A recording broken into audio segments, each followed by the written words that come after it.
Tankers. This is Zem from Strike Gaming, and I'm going to do a video on how to be effective in artillery. Um, I did a video earlier on how to be effective in a TD, and what I mean by effective is not necessarily going to be just a Unicum player and just an all-around badass, but how to best support your team and increase your win rate. This game right here, we decided, me and Miller and platooned in to Tier 10 Arty, and we were looking for our biggest threat. Now, this map is all about the view range, and the best view range in the game right now is the M48 Patton. And we discussed this right off the bat that we needed to put a damper on his gameplay. Um, you noticed right at the beginning of the game that someone said this was going to be a loss right away because they're running SPM, and the other team did have a much better team and a much better tank comp than we did. So it was going to be an interesting match. And as an artillery player, you are in the support role. You need to support your team as much as possible. And right off the bat, the N48 Patton gets spotted. And working in tandem with Millhill, we decided to double tap him. And even though we didn't kill him, we did make him back up, and we put him out of the game for a while. Now he wasn't quite as aggressive, and he's not using his view range. So even with the first double tap right off the bat, we put what we considered the biggest threat back on his heels, and we're like I said, we're literally looking for the center. At this point, being the mediums, being one of our bigger threats in the light tanks. And we take our time. Like I said, we needed to knock tanks out. We needed to put as much damage as we could onto the enemy tanks, so that they back off that hill. And as you see, we had literally not much in the middle. Our team seemed to have split mostly to one side or the other. So, like I said, we were looking for shots on center as much as possible, trying to knock their lights out, trying to keep them from being able to spot us. And the more you're hitting those targets, a lot of times it's better, especially on this map, when you're in an artillery piece, you want to look for tanks that are backing up. Tanks that are driving along the F line, it's a harder shot to make because of how they're moving. So a lot of times we look for tanks that are backing up. They're backing up slowly and whatnot. So after putting a couple rounds into several of these tanks in the middle, we decided that the next big problem is anything up on that hill right there, lighting our tanks on the zero line, which gives the tanks in the center a chance to snipe at. So we decided to shift our focus, once again, trying to provide as much support as we can. After knocking a few tanks out, putting some hurt on them, you've noticed now that the mediums have backed off the hill, and in a certain degree have lost sight, and now they're just sniping at things on top of the hill, which is fine. But as long as our 1390 keeps them lit and stuff like that, they're not poking up and trying to lighting us, and it gives us a chance to once again keep working what we consider the more dangerous target, especially after we've hit the IS-7 and backed him off the top, so that doesn't let him keep spotting our tanks on the zero line. You notice we also have an E100 parked at A0. That's a great place to be parked. So, like I said, we once again we switched our aim here because we see a number of large heavies sitting on top of the hill, plenty of HP to go around, and the center isn't being very aggressive. So we decided to smack some of the more HP worthy tanks.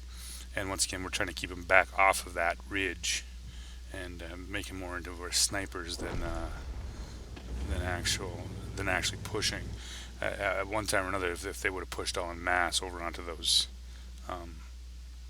those mediums, they could have changed the game. But like I said, we're constantly moving uh,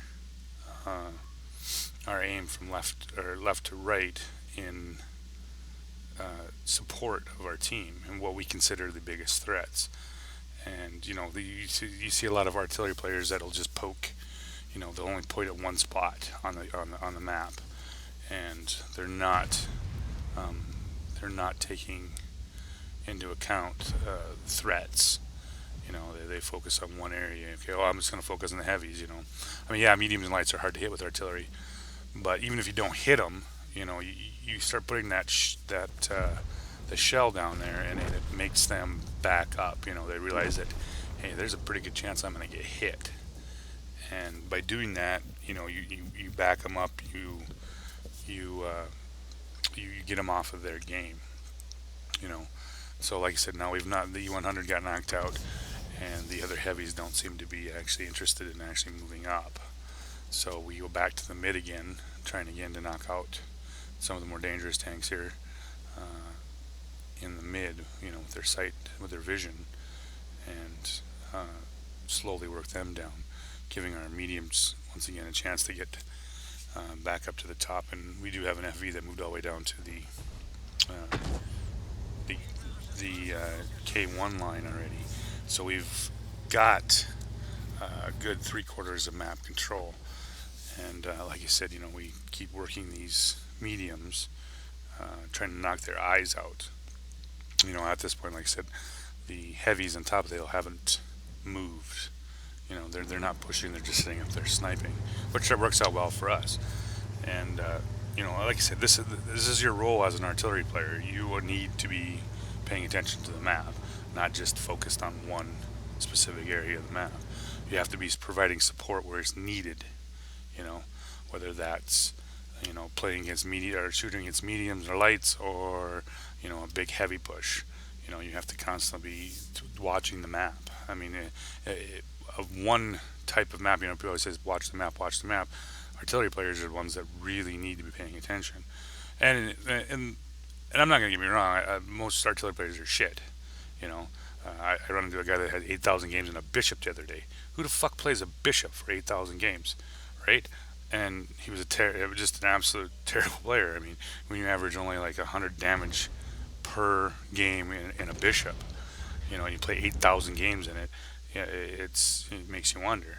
But artillery players get a bad rep. It's something that's well deserved to a certain degree, because a lot of times they play their tanks like that, right?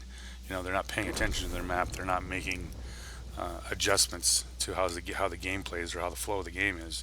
No map awareness, no nothing.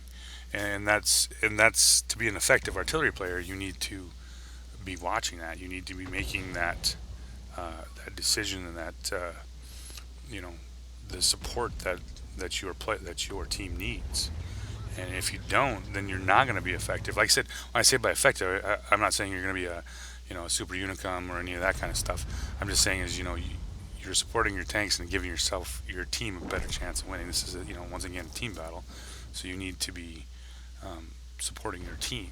And if you do support your team, even if even if you do 1,000 damage, but 2 of your hits were really important, that makes a difference. That makes a difference in the battle. And that's just some things you don't see a lot of times with artillery players, is they're not paying attention.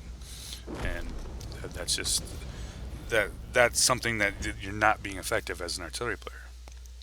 And like I said, in this game, I think the one player said, it was a mill, I think they might have said, we only had like a 35% chance to win. But as you see, being the artillery players, providing the support that we did, literally changed the game. I mean, just that first initial hit on that M48 Patton, who was a very good player, but knocking him off the top of that hill, we changed the vision game literally with 2 shells. So that's being effective. Even if we didn't do much else the rest of their game, just by making that guy back off the hill and not use his vision, it increased our chance to win. So I hope you guys enjoy the videos. If you have any questions, once again, PM me in game, or jump into Shrike Gaming's TeamSpeak and give us a holler, and we will play with you. and try to help you as much as we can. So you guys have a good night and good luck out there.